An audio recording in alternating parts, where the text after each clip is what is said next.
Fal farqu baina syarti war rukan anna syarta qabla al-ibadati war rukan dakhiluha.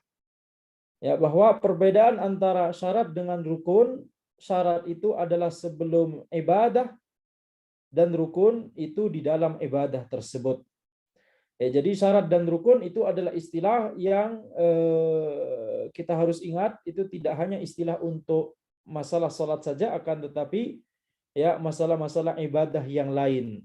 Sehingga ini penting, ini harus kita ingat perbedaan antara syarat dan rukun, karena ini akan terus berulang, ya, terus berulang, bahkan perkara muamalat ada syarat, ada rukun dan seterusnya. Sehingga di sini disebutkan syarat itu adalah sebelum ibadah, sedangkan rukun di dalam ibadah. Seperti misalkan sholat, ya syaratnya adalah taharah, maka dilaksanakan sebelum sholat, sedangkan rukun sholat, contohnya misalkan membaca surat Al-Fatihah itu di dalam sholat. Perbedaan lain yang disebutkan oleh para ulama bahwa syarat itu ya bukan merupakan bagian dari ibadah tersebut, sedangkan rukun adalah bagian dari ibadah tersebut, yakni sesuatu yang mendefinisikan ibadah tersebut, sesuatu yang membentuk ibadah tersebut. Jadi contoh kalau misalkan kita contohkan dengan sholat lagi, ya maka sholat memiliki syarat yaitu taharah, wudu misalkan, maka wudu itu sesuatu yang berbeda dengan sholat. Wudu itu sesuatu yang berbeda. Wudu itu adalah amalan ibadah sendiri, sholat adalah amalan ibadah sendiri, begitu ya. Jadi berbeda.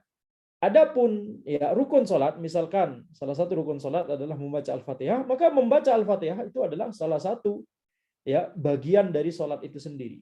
Sesuatu yang membentuk sholat itu, membentuk amalan ibadah yang namanya sholat.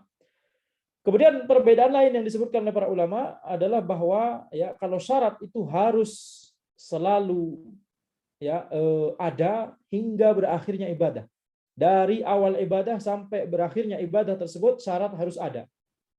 Adapun rukun tidak harus. Ya, rukun itu biasanya ya berhenti kemudian dilanjutkan dengan rukun yang lain atau sesuatu yang lain, begitu ya. Seperti misalkan sholat, maka syarat sholat, di antara syarat sholat adalah wudhu, maka kita harus memiliki wudhu dari awal hingga akhir sholat. Kalau wudhu kita batal di tengah-tengah sholat, maka sholatnya batal. Tapi kalau rukun, misalkan salah satu rukun sholat adalah membaca Al-Fatihah, maka ya kita membaca Al-Fatihah ketika sholat, kemudian setelah membaca Al-Fatihah selesai, maka ya berganti dengan amalan yang lain atau perbuatan yang lain, seperti misalkan membaca surat pendek, atau kemudian kita menuju ke gerakan ruku'. Ya, maka kalau syarat itu harus ada hingga akhir ibadah, dari awal ibadah tersebut hingga akhir ibadah. Kalau rukun, maka dia silih berganti. Ya, rukun itu kita lakukan, kita awali, kemudian selesai, kita ganti dengan amalan-amalan berikutnya di dalam ibadah tersebut. Itu perbedaan antara syarat dan rukun.